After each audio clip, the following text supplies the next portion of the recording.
Hi, I'm Dr. Elliott Malamet. I'm going to be teaching a course here on Judaism on War and Peace. We're going to examine Jewish attitudes to the conduct of war and the negotiation of peace. Judaism is not a pacifist religion, but normally violence is really only permissible for self-defense. Nonetheless, as a Jew, as a modern Jew, we all have to confront the fact that the Bible commands several wars of extermination and genocide, as well as the taking of women for sexual purposes. The Bible describes several wars of annihilation of entire cities or groups of peoples.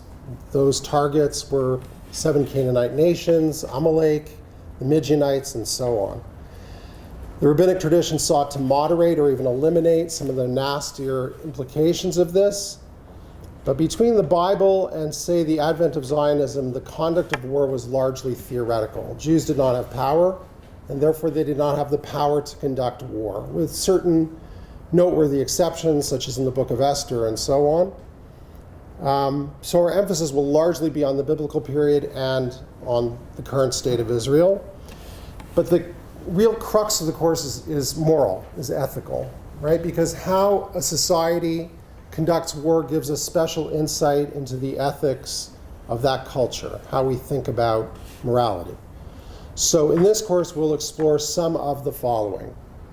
What's the moral basis for starting a war, and what's the moral basis for stopping a war? In other words, under what premises can Jews go to war, and what are the means that they're allowed to use to carry out that war? What's the status of civilians in military operations? Put a different way, are there innocent people in war? Or is everybody fair game, a target, and so on? This has practical implications in scenarios that we're all very familiar with, right? If Hamas is located in the basement of a building and they fire rockets at Israel, and there are civilians in those buildings, babies in those buildings, what should be the response of the Israeli government and the Israeli defense forces in terms of bombing that building? That's what we mean in a real world about the idea of carrying out conflict when there are civilians and innocents in the way. How do you respond, morally and militarily? How does Judaism view the question of conscientious objection? What happens if a society, a government, a culture decides to go to war and you individually, in your own mind and your own heart, object to the carrying out of violence? Should you be allowed to opt out? If you opt out, what's the effect of your opting out on the rest of the society and the rest of the armed forces? What's the role of conscientious objection from a Jewish perspective? We'll look at some of the practical implications of the purity of arms doctrine in the Israeli code. In other words, how do Israelis and people connected with the Israeli army think about carrying out war now? I had the privilege of interviewing the person who wrote the Code of Ethics for the IDF, Professor Asa Kasher. I interviewed him twice, and I'll bring in some of the insights that I gained from those interviews in terms of the material that we'll look at.